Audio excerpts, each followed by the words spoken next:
Assalamualaikum warahmatullahi wabarakatuh. Perkenalkan, nama saya Ajeng Kartika dengan NIM 5020016. Baiklah, kita lanjutkan materi kemarin ya. Sekarang kita masuk ke standar proses dan standar penilaian pada kurikulum 2013, kurikulum darurat, dan kurikulum paradigma baru.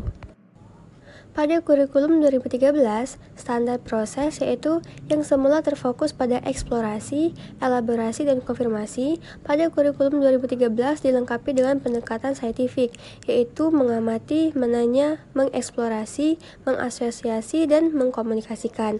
Nah, proses belajar tidak hanya terjadi di ruang kelas saja, tetapi juga dilakukan di sekolah, alam, dan masyarakat.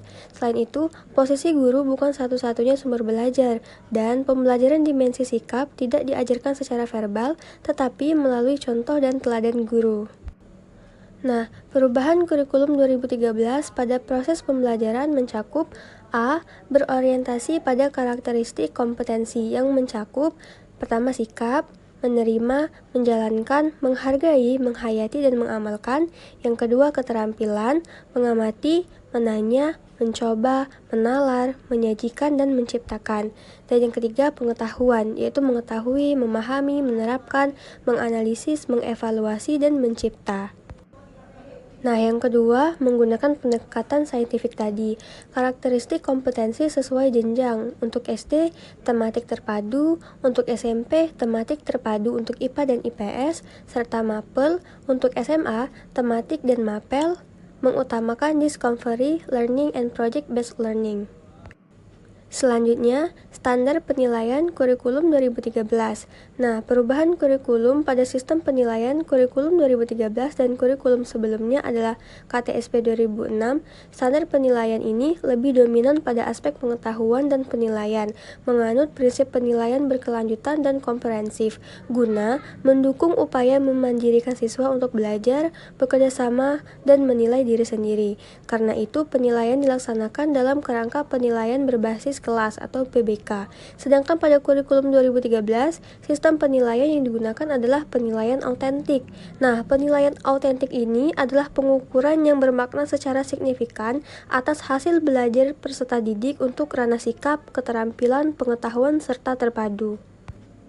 Nah, ketentuan mengenai sistem penilaian kurikulum 2013 ini diatur dalam Peraturan Kementerian Pendidikan dan Kebudayaan Republik Indonesia Nomor 53 Tahun 2015 tentang penilaian hasil belajar oleh pendidik pada pendidikan dasar dan pendidikan menengah, yaitu penilaian hasil belajar oleh pendidik adalah proses pengumpulan informasi atau bukti tentang capaian pembelajaran peserta didik. Lalu, lingkup penilaian hasil belajar oleh pendidik mencakup aspek sikap, aspek pengetahuan, dan aspek keterampilan.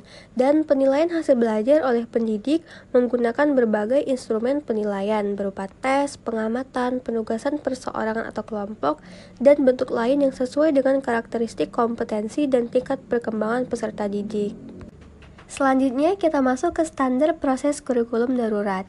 Kemendikbud mengeluarkan kurikulum darurat atau dalam masa khusus karena dalam kondisi krisis seperti saat ini, pembelajaran tidak dapat dilakukan secara normal, sehingga diperlukan relaksasi dan adaptasi penyederhanaan yang dilakukan dalam kurikulum darurat tersebut untuk memastikan kompetensi yang harus dicapai itu tetap terpenuhi.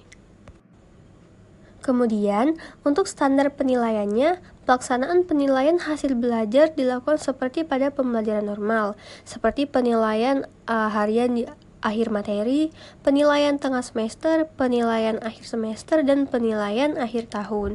Penilaian yang diberikan berbentuk penugasan, portofolio, tes tertulis, tes online, proyek untuk kerja dan praktik. Dan media penilaian yang digunakan itu 55% dari 96 orang guru adalah Google Form karena dianggap mudah digunakan dan efektif. Selain itu, guru juga menggunakan quizzes, video call, dan voice note. Dan yang terakhir yaitu standar proses kurikulum paradigma baru. Pelaksanaan proses pembelajaran dengan pendekatan tematik yang selama ini hanya dilakukan pada jenjang SD saja. Nah, pada kurikulum baru ini diperbolehkan untuk dilakukan pada jenjang pendidikan lainnya.